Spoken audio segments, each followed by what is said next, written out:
Hello friends, welcome to online engineering. यहाँ पे हम डिस्कस कर रहे हैं प्री स्ट्रेस कंक्रीट और प्री स्ट्रेस कंक्रीट का भी कोडल प्रोविजन जो आपके एग्जाम पॉइंट ऑफ व्यू से काफ़ी इंपॉर्टेंट है। अगर यहाँ पे बात की जाए प्री स्ट्रेस कंक्रीट की, तो प्री स्ट्रेस कंक्रीट से भी आपके एग्जाम के अंदर कम से कम 2 से 3 क्वेश्चंस पूछे जाते हैं, जिसमें से 80% क्वेश्चंस आपके कोडल प्रोविजन से ही पूछे जाते हैं। तो इसीलिए जो यहाँ पे मैं आपको कोड करवा रहा हूँ वो आपके एग्जाम पॉइंट ऑफ व्यू से काफ़ी इंपॉर्टेंट है। जिस तरह से आपने IS 456-2000 की स्टडी की थी अपने आरसीसी के अंदर, उसी तरह से यहाँ पर भी आप अपने कोड की स्टडी करते हैं। जब हम प्री स्ट्रेस कंक्रीट की बात करते हैं तो यहाँ पे जो कोड यूज किया जाता है वो होता है आपके पास IS 1343। क्लियर है? ये मैं इसकी पूरी डिटेल्स बताऊंगा और उसको जितना हो सकता है आपको इसको एक वन लाइनर में बताने की कोशिश करूंगा, ताकि जो भी आपका क्वेश्चन एग्जाम के अंदर पूछा जाए वो आप उसको बहुत अच्छे से सॉल्व कर पाओ डियर। क्योंकि यहाँ पे स्टूडेंट्स को बहुत ज़्यादा डाउट्स रहता है कि सर जो भी हमारे पास कोड का डाटा है उसको हम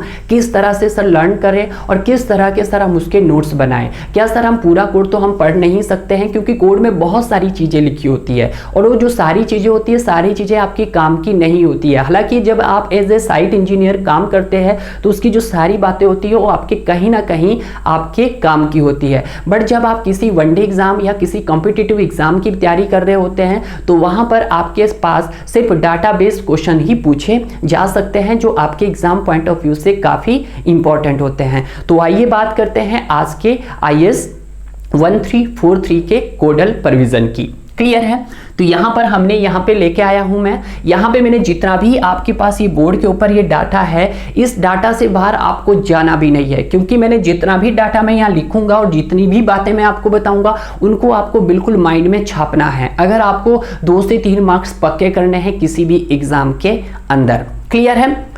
अब यहाँ पे सबसे पहले आता है IS code pre stress concrete. सबसे पहले तो हमें देखना है कि जो प्री स्ट्रेस कंक्रीट की शॉर्ट फॉर्म में हम इसको क्या बोलते हैं, PSC बोलते हैं। थोड़ा सा मैं इसको कंपेयर करके पढ़ाऊंगा आपको, किससे, अपने RCC से। बट अब यहाँ तो हम बात कर रहे हैं अपने किसकी, प्री स्ट्रेस कंक्रीट की। बट जब आप स्टडी करते थे प्लेन सीमेंट कंक्रीट की प्लस अपने RCC की, तो वहां पर हम एक कोड पढ़ते थे, उस कोड का नाम था IS 456-2000। क्लियर है? तो उसको भी आपने बहुत अच्छे से कवर कर लिया है। अगर आप उसको टॉपिक के साथ कवर करते हैं तो ज्यादा बेटर हो जाता है। क्लियर है? उसी तरह से यहां पर भी हम एक कोड यूज करते हैं। अगर हम इसकी बात करते हैं इसके कोड की, तो सबसे पहला जो इसका प्रिंट आउट निकाला गया है वो हमारी BIS ने निकाला है। किसने निकाला है इसका सबसे पहले प्रिंट आउट? हमारी BIS क्या है, ब्यूरो ऑफ इंडियन स्टैंडर्ड। और सर कब निकाला गया है? 1960 में निकाला गया है। तो पहला पॉइंट मैंने यही लिखा है कि जो आपका first time printed in India BIS इन 1960, कि जो सबसे पहला प्रिंट आउट निकला था आपके पास प्री स्ट्रेस कंक्रीट का, कब निकला था? 1960 में निकला था। और उस समय शायद ही हमारे भारत देश को आजाद हुए अभी सिर्फ 13 से 14 साल ही हुए थे। यहाँ पे इतना डेवलपमेंट नहीं था, यहाँ का इंफ्रास्ट्रक्चर उतना अभी इम्प्रूव नहीं हुआ था, क्योंकि भाई अभी तो हमें आज़ादी मिली है और जो यहाँ पे लोग करके गए हैं उसको अभी तक हमने सही से नहीं किया था। तो यहाँ पे क्या था, उतना ज़्यादा यहाँ पर विकासशील नहीं हुआ था आपके देश में, यानी कि हमारे भारत देश में। जैसे जैसे टाइम बीता गया 1980 तक, यानी कि 20 साल में 1960 से 1980 तक यहाँ पे बहुत ज़्यादा डेवलपमेंट होना स्टार्ट हो गया है, यहाँ का इंफ्रास्ट्रक्चर इंप्रूव होना लग गया है। और इस प्रकार से आपके प्री स्ट्रेस कंक्रीट का फर्स्ट रिवीजन आ चुका था। और जो इसका फर्स्ट रिवीजन आया था, फर्स्ट रिवीजन कब आया था? IS 1343-1980। तो ये आपसे क्वेश्चंस के अंदर इंटरव्यू में पूछा जाता है कि जो सबसे पहला प्रिंट आउट कब आया था? 1960 में आया था। और इसका फर्स्ट रिवीजन कब आया था? उसके 20 साल बाद आया था, यानी कि 1980 में आया था। क्लियर है? जैसे जैसे इसके अंदर और ज्यादा यहाँ पे क्या होता गया, इंफ्रास्ट्रक्चर में चेंज आते गए और फिर दोबारा से आपका जो सेकेंड एडिशन इसका आया वो आपका सेकेंड रिवीजन आया इज IS 1343-2012 में। और जो हम जिस कोड की जो बात करते हैं वो IS 1343-2012 की ही बात करते हैं। अब यहाँ पे कुछ स्टूडेंट ऐसे भी होंगे जिन्होंने अपनी बीटेक की डिग्री 2012 से पहले की होगी। जब जो उन्होंने 2012 से पहले की होगी तो उन्होंने किस कोड की स्टडी की होगी? आपके IS 1343-1980 की स्टडी की होगी। क्लियर है? और जब आप किसी गुप्ता एंड गुप्ता को भी सॉल्व करते हैं तो वहां पे भी आपको जो क्वेश्चंस का फॉर्मेट मिलता है अकॉर्डिंग टू IS IS 1343 1980 के अकॉर्डिंग ही मिलता है। क्लियर है? तो यहां पर मैं आपको हल्का सा कंपेयर कराऊंगा उसको पुराने कोड से भी और इसको नए कोड से भी। क्लियर है? अगर यहां पे बात की जाए 1343 के टोटल अमेंडमेंट की, तो यहां पे टोटल 5 अमेंडमेंट हो चुके हैं। कितने अमेंडमेंट हो चुके हैं? IS 1343 में आपके पास 5 अमेंडमेंट हो चुके हैं। अब क्वेश्चंस ये उठता है सर कि जो हमारा ओल्ड कोड था IS 1343 इज 1980 और जो न्यू कोड है सर हमारा IS 1343 2012, उन दोनों में क्या चेंजेस रहे हैं? ऐसा क्या करना पड़ा सर कि जो उसमें हमें चेंज करने पड़े? तो इसका जो सबसे बड़ा रीजन है कि जो आपका RCC का जो कोड आ चुका था वो आपका न्यू एडिशन आ चुका था IS 46 2000 और इसका ओल्ड था आपका 1980। तो ये जो आपके पास प्रीस्ट्रेस कंक्रीट का जो कोडल प्रोविजन है ये किसके कॉरस्पॉन्डिंग चलता है? आपके PSC के कॉरस्पॉन्डिंग चलता है, सॉरी RCC के कॉरस्पॉन्डिंग चलता है। क्योंकि जितने भी यहाँ पे IS 456 2000 में जितने भी प्रोविजन में चेंज आते हैं, चाहे वो नेशनल लेवल के हो चाहे आपके इंटरनेशनल लेवल को, उनको ध्यान में रखते हुए हमें अपने प्रीस्ट्रेस कंक्रीट में भी क्या करने होते हैं? कुछ प्रोविजन में चेंजिंग करने होते हैं। तो ये लिखी है मैंने अगली पॉइंट कि IS 1343 2012 corresponding to IS 1343 2012 some important changes. क्या क्या इंपॉर्टेंट चेंजेस किए गए? कुछ इंपॉर्टेंट चेंजेस लिखे हैं, वैसे तो बहुत सारे चेंजेस किए हैं बट जो आपके लिए इंपॉर्टेंट है, पहला चेंज किया गया यहाँ पे ग्रेड ऑफ कंक्रीट का। क्लियर है? दूसरा चेंज किया गया है इसकी श्रिंकेज वैल्यू का, तीसरा चेंज किया है इसकी आपका ग्रेड ऑफ स्टील का, और तीसरा चेंज किया है क्रीप वैल्यू का, और चौथा चेंज किया है आपके पास सिस्टम ऑफ एनकरेज का। क्लियर है? System of encourage. एनकरेज क्या है? आपके पास एक मैकेनिकल डिवाइस है जो क्या करता है, जो भी आपके पास स्टील टेंडन है उनको होल्ड करके रखता है। क्लियर है? तो ये आपको पता होना चाहिए। अब यहाँ पे देखते हैं सर ये कि चेंजेस में क्या क्या, ये तो आपको पता लग गया कि कौन से इंपॉर्टेंट चेंजेस रहे आपके IS 1343 2012। अब देखते हैं हम अपना कोडल प्रोविजन फर्स्ट। क्लियर है? अब आपको बहुत सारे स्टूडेंट्स देख रहे होंगे यहां से भी क्वेश्चंस पूछे जाते हैं। भाई ऐसा मत सोचना कि यहां से क्वेश्चंस नहीं पूछे जाते, यहां से आपके पास इंटरव्यू क्वेश्चंस भी पूछा जाता है और यही है जो आपको और स्टूडेंट से अलग बनाता है कि ये जो यहाँ पे ये डाटा मैंने लिखा है ये बहुत सारे स्टूडेंट को इसके डाटा के बारे में नॉलेज ही नहीं होती है। क्लियर है? तो देखते हैं यहां पर सबसे पहले हम बात करेंगे अपने पहले कोड प्रोविजन की, वो रहेगा आपके पास ग्रेड ऑफ कंक्रीट। और जो यहां पे हम ग्रेड ऑफ कंक्रीट देखेंगे वो किसके कॉरस्पॉन्डिंग देखेंगे? IS 1343 2012 के अकॉर्डिंग देखेंगे। क्लियर है? और कुछ हमारी ओल्ड मेमोरीज रही होंगी जो हमने IS 456 2000 में कवर की होगी, उनको भी हम वहां पे कवर करने की कोशिश करेंगे डियर। देखते हैं यहां पे सबसे पहले कि जब हम बात करते हैं ग्रेड ऑफ कंक्रीट की, और ग्रेड ऑफ कंक्रीट भी किसका? आपके पास प्री स्ट्रेस कंक्रीट के ग्रेड की बात कर रहा हूं मैं। तो उसके अकॉर्डिंग यहां पे total 11 grade are used as a PSC। कितने ग्रेड यूज किए जाते हैं? आपके पास टोटल 11 ग्रेड यूज किए जाते हैं आपके किसके? प्री स्ट्रेस कंक्रीट के अकॉर्डिंग टू IS 1343 2012। तो ये कौन से 11 ग्रेड होते हैं उनको देखिएगा। तो 11 ग्रेड जो आपके पास होते हैं ये, इसमें सबसे पहले आता है, ये कहां से स्टार्ट होता है सर? M30 से। तो ये M30 होगा आपके पास, M35 होगा आपके पास, M40 होगा आपके पास, M45 होगा आपके पास। अभी देखना यहाँ पे आपको क्या चीज चेंज लगी। M40 हो गया, M50 हो गया आपके पास, M55 हो गया आपके पास, एंड M60 हो गया आपके पास, और उसी तरह से M65 हो गया, उसी तरह से आपके पास M70 हो गया, M80 हो गया। ये कहां तक चलते हैं सर? M30 से लेके M80 तक चलते हैं। किसमें? जो आपका नया कोड है। क्लियर है? तो टोटल ग्रेड कितने हुए इसके? 11 ग्रेड हुए। उसी तरह से जब हम बात करते हैं अपने ओल्ड कोड के मुताबिक, but in old code total कितने ग्रेड होते हैं आपके पास? 7 ग्रेड होते हैं used as pre stress concrete according to IS 1343 is 1980। अब ये 7 कौन से होते हैं? तो M30 तो एजिटेड रहा होगा सर, M30 हो गया आपके पास, M35 हो गया आपके पास, M40 हो गया आपके पास, M45 हो गया आपके पास, M50 हो गया आपके पास, और M55 हो गया आपके पास, और M60 हो गया आपके पास। ये बात वेरी वेरी इंपॉर्टेंट कि जो पुराना कोड था उसमें जो ग्रेड ऑफ कंक्रीट था वो कहां तक था? M60 तक था। बट जो नया कोड था उसमें एडिशन किया गया कितने का? आपके 4 ग्रेड का एडिशन किया गया है।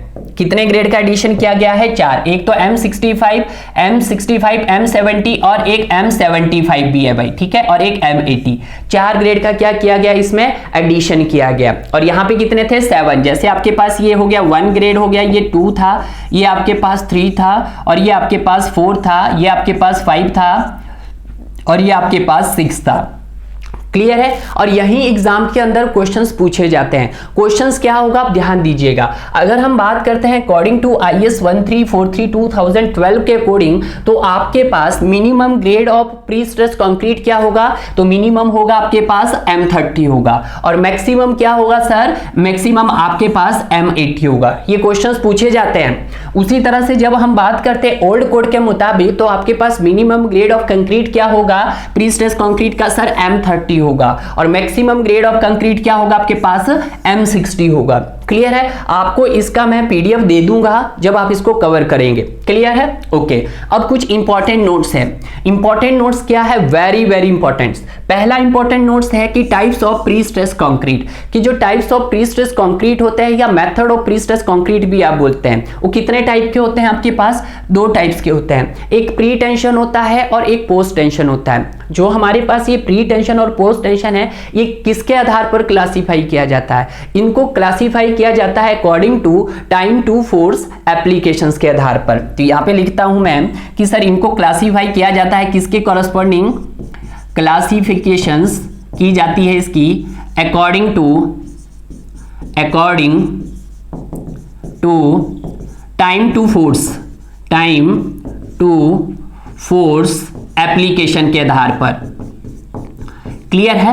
क्योंकि जब यहाँ पे हम एक टॉपिक अपना प्री स्ट्रेस कंक्रीट की स्टडी करते हैं, तो वहां पे मैंने आपको हर चीज बताई है कि जो आप ये बहुत सारे स्टूडेंट को तो ये मालूम ही नहीं होता है कि जब आप सर प्री टेंशन पढ़ रहे होते हैं और पोस्ट टेंशन पढ़ रहे होते हैं, सर क्या पढ़ रहे हैं ये? हाँ, वो बता देते हैं सर टाइप पढ़ रहे हैं हम तो, बट उन्हें ये नहीं मालूम कि सर इसकी जो क्लासिफिकेशन की गई कि प्री टेंशन और पोस्ट टेंशन ये किसके आधार पर की गई है। तो ये की गई आपके time to force of application के आधार पर की गई है। क्लियर है? अब बात ये भी आती है कि सर प्री टेंशन क्या होता है और पोस्ट टेंशन क्या होता है। प्री टेंशन मतलब पहले, प्री टेंशन पहले किया जाता है। तो टेंशन के लिए हम क्या करते हैं? वहां पे स्टील प्रोवाइड करते हैं। क्लियर है? बट आप सभी जानते हैं कि जब हम RCC पढ़ते थे, तो वहां पे आपका रेनफोर्स मटेरियल क्या था जो हमें स्ट्रेंथ देता है? वो था आपके पास स्टील। आपने सर स्टील ही क्यों लिया? क्योंकि जो स्टील का जो कोफिशिएंट ऑफ थर्मल एक्सपेंशन था वो सिमिलर था किसके कंपैरिजन में? आपके कंक्रीट के। क्लियर है? बट जब हम बात करते थे अपने PCC की, तो PCC के अंदर क्या था? किसी भी प्रकार का आपका रेनफोर्स मटेरियल वहां पे यूज नहीं करते हैं। अभी भी स्टूडेंट्स बहुत डाउट रखते हैं कि जो हम सर RCC बोलते हैं रेनफोर्स सीमेंट कंक्रीट, तो मैं उसको पूछता हूं कि रेनफोर्स का मतलब क्या होता है? तो रेनफोर्स का मतलब वो पता क्या बताते हैं कि सर शरीर से होता है या सीमेंट से होता है। भाई गलत बोल रहे हो आप। रेनफोर्स का मतलब होता है कि ऐसा मटेरियल जो हमारे कंक्रीट में स्ट्रेंथ प्रोवाइड करता है। आपको ऐसे मटेरियल को इंट्रोड्यूस करना जो कंक्रीट को क्या प्रोवाइड करेगा? स्ट्रेंथ प्रोवाइड करेगा। तो क्या क्या हो सकते हैं? स्टील भी हो सकता है, एल्युमिनियम भी हो सकता है, और आपके पास बम्बो भी हो सकता है। क्लियर है? अब आपकी मर्जी है आप किसका यूज कर रहे हैं। बट जब यहाँ पे बहुत ज्यादा रिसर्च की गई साइंटिस्ट लोगों ने, तो वहां पे ये पाया गया कि जो स्टील है वो आपके पास क्या है? आइडियल है।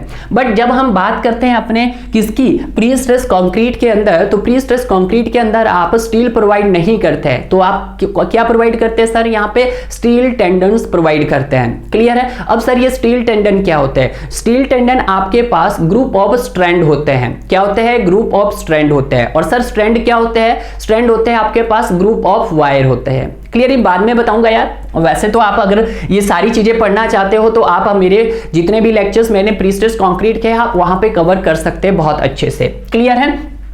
तो प्री टेंशन में क्या होगा सर? पहले होगा आपके पास, यहां पे पहले क्या होगा? टेंशनिंग दी जाएगी, यानी कि स्टील को पहले स्ट्रेच किया जाएगा। स्टील इज स्ट्रेच, लिख दे रहा हूं मैं, steel is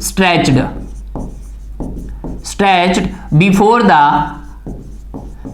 the casting of concrete. Casting of concrete का मतलब क्या होता है? कास्टिंग ऑफ कंक्रीट का मतलब होता है प्लेसमेंट ऑफ कंक्रीट। ठीक है? अब जब बात आती है सर पोस्ट टेंशन में, तो पोस्ट टेंशन में क्या होगा, पोस्ट टेंशन, पोस्ट मतलब होता है बाद में, आफ्टर, क्लियर है। तो यहां पे पहले क्या किया जाता है, पर यहां पे सर पहले कंक्रीट कास्टिंग किया जाता है, उसके बाद यहां पे क्या किया जाता है, स्टील आपका प्रोवाइड किया जाता है। तो यहां पे लिखूंगा मैं पोस्ट टेंशन में क्या किया जाता है, steel is stretched after the casting of steel is stretched after the casting of concrete, clear है। ये पॉइंट ध्यान में रखना है अब आपको पता लग गया कि प्री टेंशन क्या होता है और पोस्ट टेंशन क्या होता है। तो देखिएगा कि जो आपके पास प्री टेंशन होता है ये एक टाइप से किसका, प्री स्ट्रेस कंक्रीट का। तो इंपॉर्टेंट नोट है कि जो आपका मैक्सिमम ग्रेड यूज किया जाता है आपके प्री टेंशन में और पोस्ट टेंशन में, वो क्या किया जाता है, M80 किया जाता है। किसके रिगार्डिंग, ये न्यू कोड के रिगार्डिंग है आपके IS 1343/2012। तो मैंने आपको बताया था कि देखिएगा कि जो भी आपका प्री टेंशन और पोस्ट टेंशन है उसमें आपका जो मैक्सिमम ग्रेड यूज किया जाता है नए कोड के मुताबिक तो है M80। अगर हम ओल्ड कोड के मुताबिक देखते हैं जो आपका मैक्सिमम ग्रेड यूज होगा आपके प्री टेंशन और पोस्ट टेंशन में, वो हमारा कितना होगा, M60 होगा। तो ये मैंने यहां पे लिखा हुआ आपके पास, क्लियर है। उसी तरह से minimum grade of pre tension, और प्री टेंशन में जो कम से कम ग्रेड यूज किया जाता है वो होता है आपके पास M40, और minimum grade of post tension में होता है M30, क्लियर है। तो अब एग्जाम में क्वेश्चंस पूछा जाएगा कि जो आपके पास प्री टेंशन है, pre tension pre stress concrete है, उसमें मैक्सिमम ग्रेड कितना रहता है, अगर तो हम नया कोड देखेंगे तो 80, और मिनिमम कितना होता है सर 40। अगर हम ओल्ड कोड देखेंगे तो मैक्सिमम कितना होता है 60 और मिनिमम रहेगा 40। बट जब हम बात करते हैं अपने पोस्ट टेंशन की तो पोस्ट टेंशन का होता है M30, क्लियर है। तो इस तरह से हमने यहाँ पे कवर किया है अपना ग्रेड ऑफ कंक्रीट, ठीक है, प्री स्ट्रेस कंक्रीट का। अब यहां पे बात करते हैं हम कुछ ओल्ड मेमोरीज की जो आपके एग्जाम को काफी हेल्प करेगी यार। यहां पे ओल्ड मेमोरीज रही है आपकी IS 456/2000 की ग्रेड ऑफ कंक्रीट की, क्लियर है। तो कौन सी रही है, यहां पे हम अपने जो ग्रेड ऑफ कंक्रीट था उसको हमने क्लासिफाइड किया था 3 टाइप्स के अंदर। बट जब हम प्री स्ट्रेस कंक्रीट की बात करते हैं तो वहां पे किसी भी तरह की उन्होंने क्लासिफिकेशन नहीं की गई है। तो देखिएगा यहाँ पे 3 टाइप्स के कौन कौन से थे। एक था ऑर्डिनरी ग्रेड ऑफ कंक्रीट जो आता है आपका M10 से लेके M20 तक, क्लियर है। और उसी तरह से स्टैंडर्ड ग्रेड ऑफ कंक्रीट, और स्टैंडर्ड ग्रेड ऑफ कंक्रीट कहां से आता है, M25 से लेके M60 के बीच। उसी तरह से हम हाई ग्रेड ऑफ कंक्रीट की बात करते हैं तो हाई ग्रेड ऑफ कंक्रीट आता है M65 से लेके M100 तक, क्लियर है। अब मैंने यहाँ पे इंपॉर्टेंट नोट में लिखा है कि जब आप ऑर्डिनरी ग्रेड ऑफ कंक्रीट की बात करते हैं M10 से M20 तो आप इसका as a nominal mix use करते हैं। कैसा यूज करते हैं, as a nominal mix use करते हैं। बट जब आप M25 से M60 यूज करते हैं तो इसका आप as a design mix use करते हैं, as a design mix use करते हैं। बट जब आप M65 और से अबोव का ग्रेड यूज करते हैं तो आप उसको एज ए डिजाइन मिक्स नहीं कह सकते यार, क्लियर है। क्योंकि अभी भी बहुत सारे स्टूडेंट बोलते हैं कि जब हम डिजाइन मिक्स बोलते हैं तो कौन सा होता है, तो बोलते हैं सर M20 से अबोव जितने भी हो गए सब उनको सब क्या बोलेंगे, हम डिजाइन मिक्स बोलेंगे। नहीं यार, डिजाइन मिक्स रहता है आपका M60 तक, क्लियर है। अब यहाँ पे हम जो बात करते हैं कि पीसीसी के अंदर जो मिनिमम ग्रेड ऑफ कंक्रीट होता है वो आपके पास M10 होता है। पीसीसी के अंदर मिनिमम ग्रेड होता है M10 और मैक्सिमम होता है M25। ये मैं IS 456/2000 के अकॉर्डिंग बता रहा हूं, ठीक है। तो देखिएगा कि minimum grade of plane cement concrete में कितना होता है, M10 होता है। और यहाँ पे जो इसका मैक्सिमम ग्रेड ऑफ होता है वो कितना होता है, M15 होता है। उसी तरह से हम मिनिमम ग्रेड ऑफ आरसीसी की बात करते हैं तो मिनिमम ग्रेड कितना होता है यहाँ पे M20। तो ये मिनिमम ग्रेड है आपका किसका, आरसीसी का, और ये मिनिमम ग्रेड है आपका पीसीसी का, क्लियर है। ये बात आपको क्लियर हो जानी चाहिए। अब next maximum grade of RCC, तो ज्यादा से ज्यादा ग्रेड कितना यूज कर सकते हैं आप अपने आरसीसी के अंदर, वो M100 यूज कर सकते हैं। तो ये हो गया आपके पास M100। अब बात करते हैं minimum grade of pre stress concrete की। तो मिनिमम ग्रेड जो रहता है आपका प्री स्ट्रेस कंक्रीट का वो रहता है M30, रहता था ना, क्योंकि 30 से स्टार्ट हुआ है। और maximum grade of pre stress concrete कितना रहता है, M80 नए कोड के मुताबिक। और अगर पुराना कोड पढ़ रहे हो तो उसके अकॉर्डिंग आपका 60 रहता है। तो जितने भी यहाँ पे डाटास बताए वेरी वेरी इंपॉर्टेंट है, क्लियर है।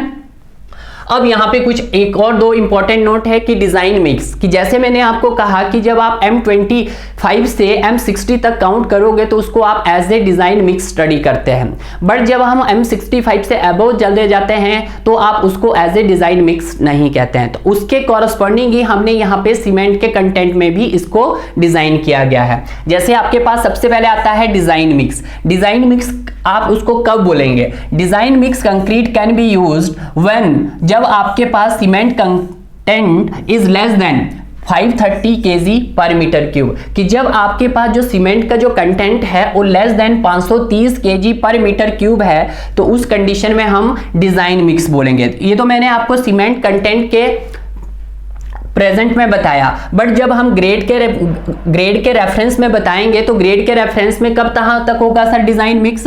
M30 तक होगा। तो आपको सीमेंट कंटेंट की फॉर्म में भी पता लग गया कि सर 530 kg तक का सीमेंट अगर आप वहां पे यूज कर रहे हो इससे कम तो उसको हम एज ए डिजाइन मिक्स में काउंट करते हैं। उसी तरह से आता है हमारे पास मिनिमम सीमेंट कंटेंट, कि आपके पास कम से कम सीमेंट कंटेंट कितना होना चाहिए। तो minimum cement content when the cement content is 300 to 360 kg पर मीटर क्यूब, कि जब आपका सीमेंट कंटेंट 300 से 360 kg पर मीटर क्यूब के रेंज में हो तो उस कंडीशन को हम यूज करते हैं ड्यूरेबिलिटी पर्पस के लिए। क्लियर है? तो उसका यूज हम क्या करते हैं? एज ए ड्यूरेबिलिटी पर्पस के लिए। और जब लेस देन 530 हो आपके पास तो उसका हम एज ए डिजाइन मिक्स करते हैं डियर।